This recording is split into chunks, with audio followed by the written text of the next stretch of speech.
பெரிய பெரிய ஹோட்டல்களை விட இந்த சின்ன சின்ன கையேந்தி பவன் ரோட்டு கடையில் கிடைக்கிற உணவுக்கு தான் இப்போ ரொம்பவே வரவேற்பு அதிகமாக இருக்குது. ஏன்னா அங்கே கிடைக்கிற உணவில் தான் ருசியும் தரமும் வீட்டில் செய்கிற மாதிரியே இருக்குங்கிறதுனால மக்கள் அதிகமாக விரும்பி சாப்பிட்றாங்க.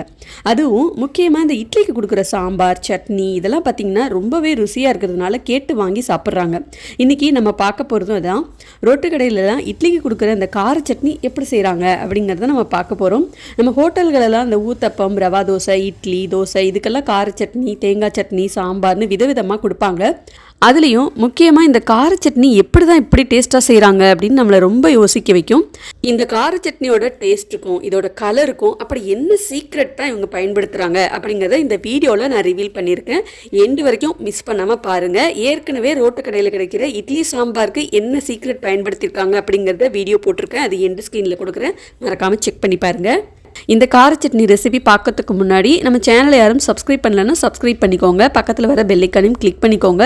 ஃபஸ்ட்டு நம்ம செய்ய போகிறது இட்லி ஊற்றி வச்சிடலாம். இட்லி ஊற்றி வச்சுட்டு அது வேகிற நேரத்துக்குள்ளே இந்த சட்னி அரைச்சிடலாம். ஃபஸ்ட்டு இந்த சட்னி அரைக்கிறதுக்கு ஒரு மிக்சி ஜாரில் 1/2 ஸ்பூன் ஜீரகம் சேர்த்துக்கோங்க. காரத்துக்கு வரமிளகா 5 சேர்த்துக்கிறேன். உங்களுடைய காரத்துக்கு தகுந்த மாதிரி நீங்கள் கூட்டவோ குறைச்சிக்கவோ செஞ்சுக்கலாம். கூடவே ஒரு 10 பூண்டு பல் தோல் உரிச்சிட்டு சேர்த்துக்கோங்க.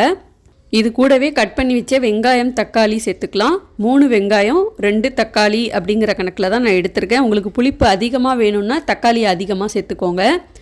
இப்போது இதில் ஒரு 1/4 ஸ்பூன் அளவுக்கு மஞ்சள் தூள் சேர்த்துட்டு தேவையான அளவுக்கு உப்பு சேர்த்து கொஞ்சமாக தண்ணி ஊற்றி அரைச்சிக்கோங்க. இப்போ அதை நம்ம தாளிச்சிக்கலாம்.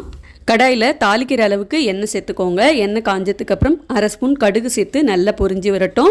ஒரு வரமிளகாயை அந்த மாதிரி கிள்ளி போட்டுட்டு கொஞ்சம் கருவேப்பிலையும் சேர்த்து நல்லா பொரிஞ்சு வந்ததுக்கப்புறம் வெங்காயம், தக்காளி பேஸ்ட்டு சேர்த்துக்கோங்க.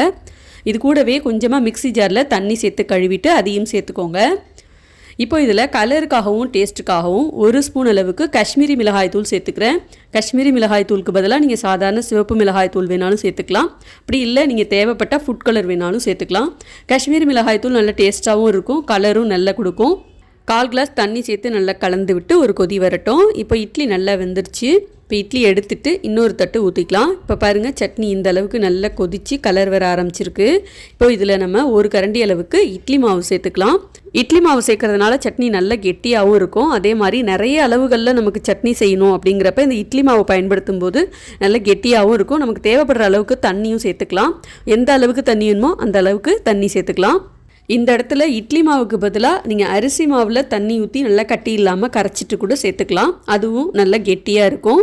ஆனால் இட்லி மாவுனா நம்ம வீட்டில் அரைச்ச மாவாக பயன்படுத்தி செய்யும்போது அது நல்ல கெட்டியாகவும் இருக்கும், டேஸ்ட்டாகவும் இருக்கும்.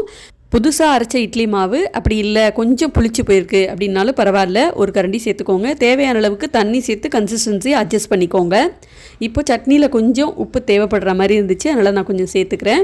உப்பு சேர்த்து நல்லா கலந்துக்கோங்க. இந்த மாதிரி நல்லா கொதி வந்ததுக்கப்புறம் கொஞ்சமாக பெருங்காயத்தூள் சேர்த்து நல்லா கலந்துட்டு வேறு பாத்திரத்தில் மாற்றிக்கலாம்.